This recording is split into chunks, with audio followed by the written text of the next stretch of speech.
തിയേറ്ററുകളെ ഇളക്കി മറിച്ച് എമ്പുരാൻ റിലീസ് ചെയ്തു. ഇന്ന് രാവിലെ 6 മണിയോടുകൂടിയാണ് മോഹൻലാൽ നായകനായ പൃഥ്വിരാജ് സംവിധാനം ചെയ്ത എമ്പുരാന്റെ ആദ്യ പ്രദർശനം തുടങ്ങിയത്. കേരളത്തിൽ മാത്രം 750ഓളം സ്ക്രീനുകളിലാണ് പ്രദർശനം.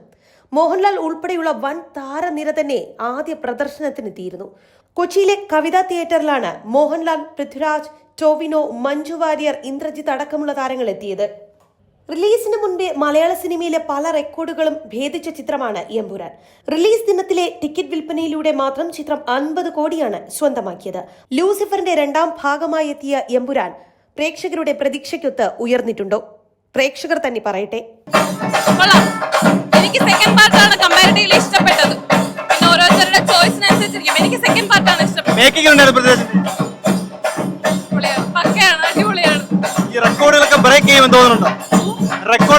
തോന്നുന്നുണ്ടോ?